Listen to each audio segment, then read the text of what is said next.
United Nations in Geneva from 2012 to 2014 and a delegate based there from 1995 to 1999. His tenure marked India's election to the UN Security Council for 2011 and 2012. In Geneva, he led India's representation in various UN and other international organizations.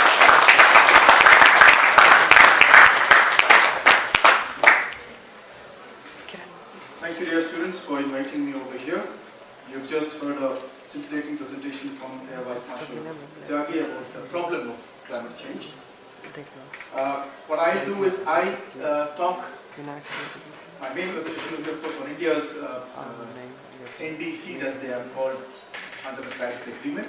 But before that, I'll give you a very brief idea of what the world, of what the politics behind this climate change negotiations have to do. Because that's extremely important and India's contribution has to be seen in that context. As you all know, climate change negotiations internationally have two interesting features. One is that this is one of those crises of the world that the world has taken extremely seriously.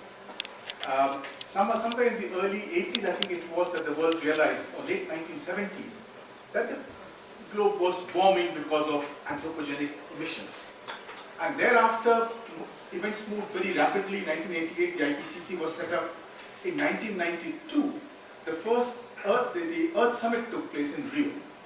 This was called the UN Conference on Climate, now Environment and Development, the UNCTED. Now, at that conference, three major agreements, conventions were signed, negotiated and signed. And one of those was the UN Framework Convention on Climate Change. So there was extreme seriousness demonstrated. That was the largest ever collection of world leaders in human history at Rio. So the Framework Convention on climate change was negotiated in 1992, was signed, ratified, and then negotiations started on the Kyoto Protocol, a protocol to the convention, which would list out what each country would do in terms of reducing its emissions. So this protocol was signed under this convention at Kyoto in 1997 or 1998, 1 or 2 years. And this protocol laid down that in a 5-year term, all the industrialized countries, which were called the Annex 1, they were listed in Annex 1 of the Kyoto Protocol. There were 37 countries plus the members of the European Commission. So these were called the Annex 1 countries, and they were supposed to take cuts in their emission, and the term used was quantified emission, limitation and reduction commitments. So like all UN conventions, the terminology is already complicated. So it was called QUIL-ROS, the quantified emission, limitation and reduction commitments. So the Kyoto Protocol laid down exactly how much each industrialized country or each Annex 1 country would take. The average was 5.2% emission reduction by these countries between from 1990. 1990 was taken as the base year for calculations. Now, the base year for the whole climate change is taken to be 1850. That's the period when the industrial revolution is supposed to have started. And so from there, now in the Kyoto Protocol it was said that there would be a 5-year commitment period, the first commitment period. And in those 5 years, the Annex 1 countries would take, as I said, on an average 5.2% cut in their emissions. The US was supposed to take 7.3%, I think. There were the percentages fixed for each country. Now, this is where the enthusiasm for climate change started falling. The US signed the Kyoto Protocol, but did not ratify it, and decided just to stand by the side and let the other countries take the lead. So the Kyoto Protocol finally got ratified and implemented only in 2005, which is 7 years after it was negotiated. And then the 5-year commitment period started only in 2008. So 10 years had passed by the time this whole climate change thing was taking place. Now, what was the US objection to the climate change, to the Kyoto Protocol? The US objection was that the Kyoto Protocol laid down how much emission cut each country would take. The Annex 1 countries, the 12 rows of each Annex 1 countries. The non-Annex 1 countries, that's countries like India, China, Brazil, they were not given any cuts. They were told that they would take whatever steps were necessary, they could take to improve their energy efficiency, their emission efficiency. That means how much energy are they consuming per unit of GDP that they produce. So the idea was that the phrase used was business as usual. So the business as usual graph would be, let's say, at a certain angle of increase in emissions. Then they would take actions to reduce the graph, lower the graph, and reduce the emission, the energy efficiency, improve energy efficiency of their GDP. So countries like India, etc., argue that after all, these countries were not responsible for climate change because the stock of carbon dioxide and other gases, greenhouse gases in the atmosphere had been put there by these industrialized countries, not by countries like India or even China at that time. So after a lot of negotiation, the phrase that was negotiated at the court was that in 1992 in the Rio Convention was that climate change is a common responsibility, but it is also differentiated. So the phrase used was common but differentiated responsibility. And this phrase itself came after almost, I think, 2 years of negotiations. Because countries like India argued that the primary responsibility is of the industrialized countries, but America refused to accept the word primary responsibility. So after a lot of negotiation, a complex phrase called common but differentiated responsibility, CBDR, was negotiated. So America said that we don't recognize CBDR, that the Kyoto Protocol was negotiated. And they said that, look, China is a major country, India is a big emitter, so they all have to take emission cuts. There cannot be differentiation between Annex 1 and non-Annex 1. And the other thing that the US said was that there cannot be a centralized imposition of emission cut. Their problem was that any emission cut that is put in the treaty itself would have to go to the US Congress for ratification. And in the US Congress, the congressman said any treaty that comes to the Congress on climate change is dead on arrival. So the US president said that a treaty has to be such that it doesn't need to go to the US Congress for ratification. So the US stayed out of the Kyoto Protocol. The Kyoto Protocol came into effect for 5 years, 2012. The results weren't too bad really. European countries actually met their emission cuts. That was largely because East European countries have deindustrialized.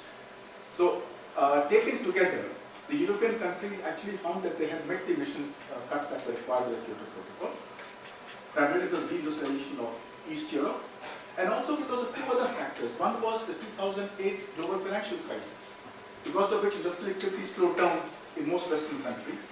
And the third factor was that manufacturing, as you know, moved from the West to China. So European countries could happily say that, you know, we have moved all the dirty industries to China, and we are now reduced our emissions. So the actual achievement of targets in the Kyoto Protocol was quite good. But in this period, China's emissions started shooting up. And China very soon exceeded the US emissions of 5 gigatons of CO2 equivalent and shot up to 10 gigatons. So China's emissions today are at the range of 10 gigatons, whereas the US is about 5, and we are of course we are at 2.6 right now, but earlier we were even less than this. So by the time the Kyoto Protocol, the first phase was coming to an end, the Western world had lost all enthusiasm for climate change. In fact, Canada de-ratified the Kyoto Protocol in 2011. Australia already had the grace of being permitted to increase its emissions by 8% under the Kyoto Protocol. But Australia's emissions went up, I think, 50%. Because Australia found that China was buying a lot of coal from Australia and other minerals. So they said, what, to hell with climate change, we will export. And the result was that Australia's coal production increased. We can't be too complacent because we were also one of the big buyers of coal from Australia. But today, the great debate in Australia is why did Australia follow those policies in that period? And that seems to have had some impact on the Australian bushfire also. So then came the second commitment period of the Kyoto Protocol from 2013 to 2020. Now that never got implemented because the required number of ratifications never came through. Most Annex 1 countries did not ratify the second commitment period. So we had a lull in this period between 2013 and 2020. In the meanwhile, the US and China entered into a bilateral negotiations, and in 2014 they had an agreement bilaterally, and the Paris Agreement came 1 year after this and was largely based upon the bilateral agreement between President Obama and President Xi Jinping of China. The agreement was that there would be what is called a pledge and review system.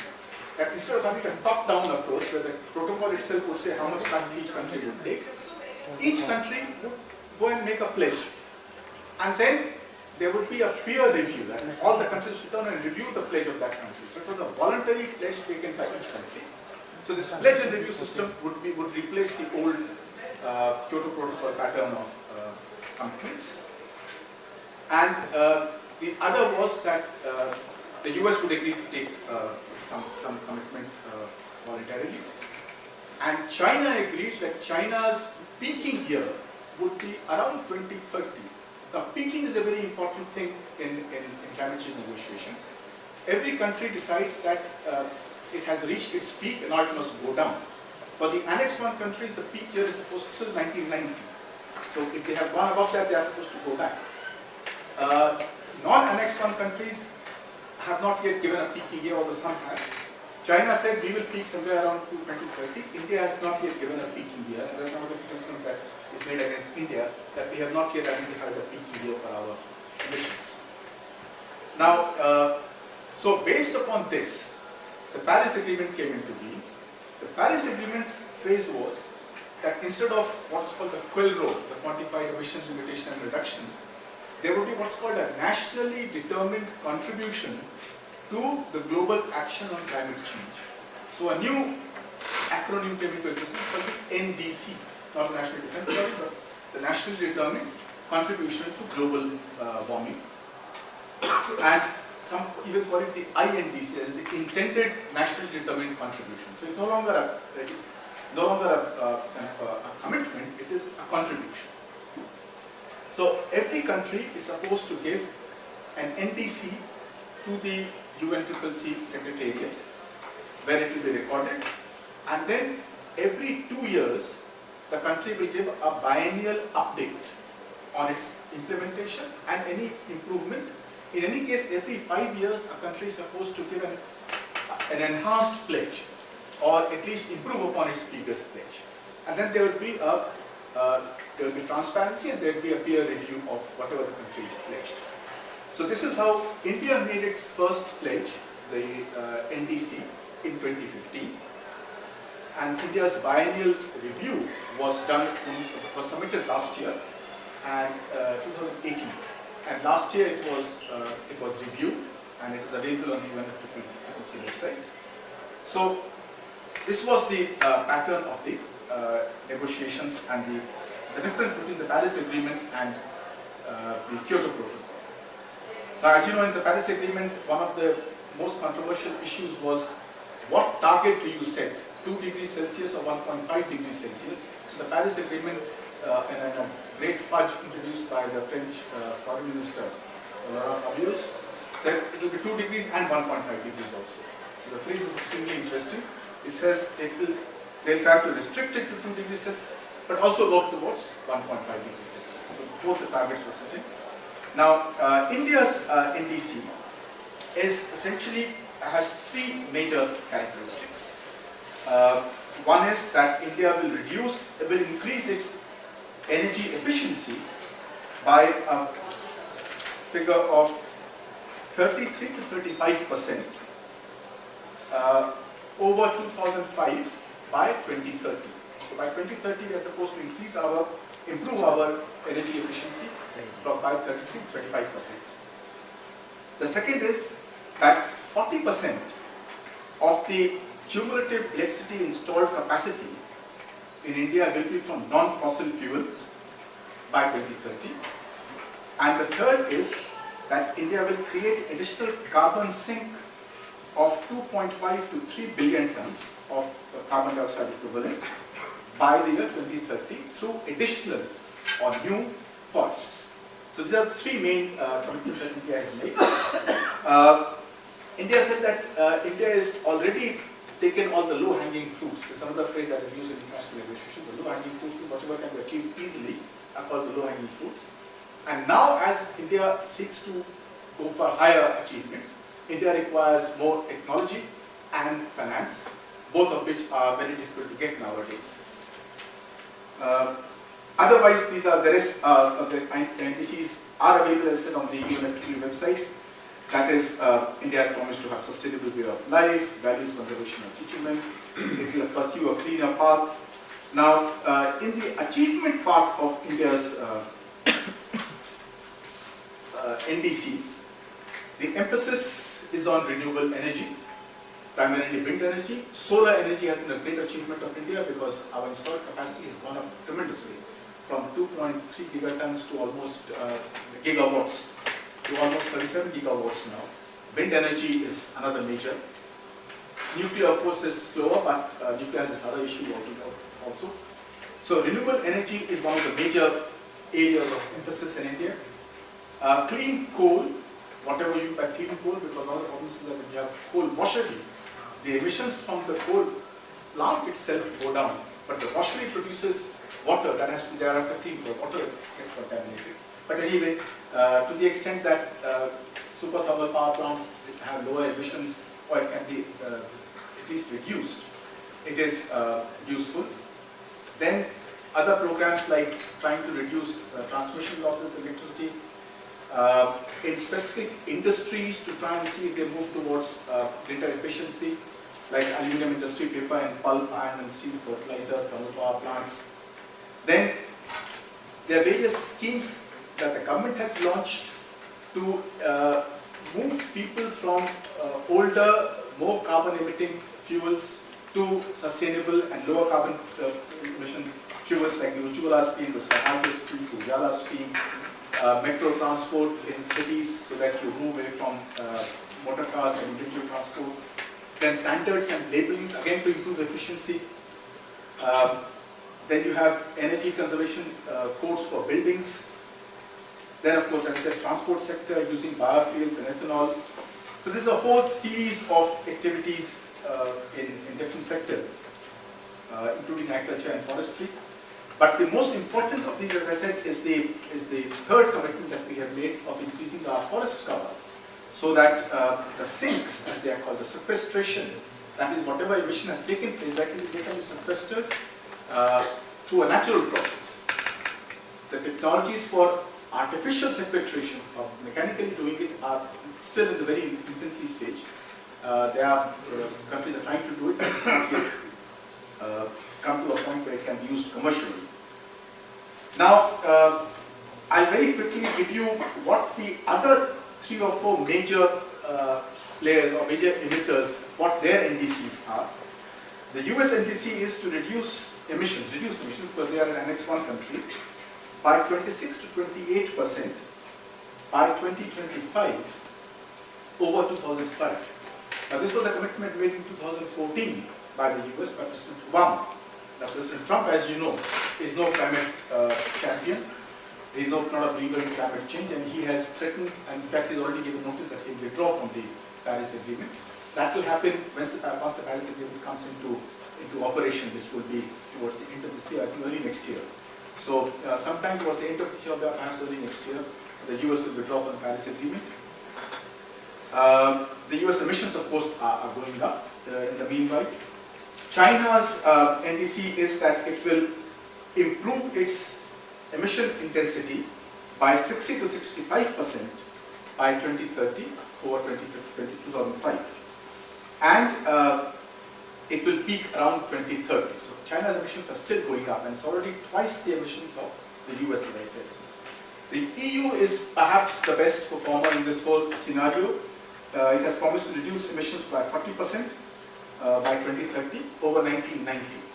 So they have already achieved some in the Kyoto Protocol first commitment period, and then they expect to increase their their performance. The Russian Federation has joined the Paris Agreement, ratified it, but has not yet given its NDC.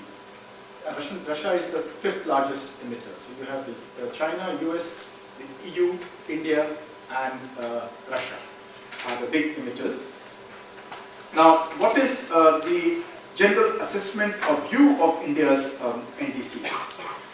You would have read perhaps when the Madrid conference was taking place, there was one report by a body called Climate Transparency. This is an offshoot of the Transparency International. And they gave us glowing tributes. They said that we are the only country in the G20 who are on target to be on target for the 1.5 degrees Celsius goal. Because our emissions, of course, per capita emissions are still very low. We are well below the industrialized countries, etc.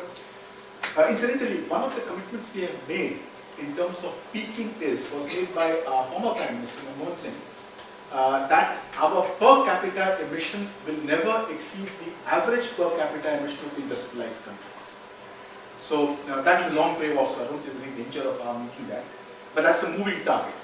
But at the same time, it's also a target that one can say if the industrialized countries reduce their per capita emissions, then it will advance the target for us. So this Transparency International was give a glowing assessment of our NDCs. On the other hand, there is another body called the Universal Foundation for the Ecology.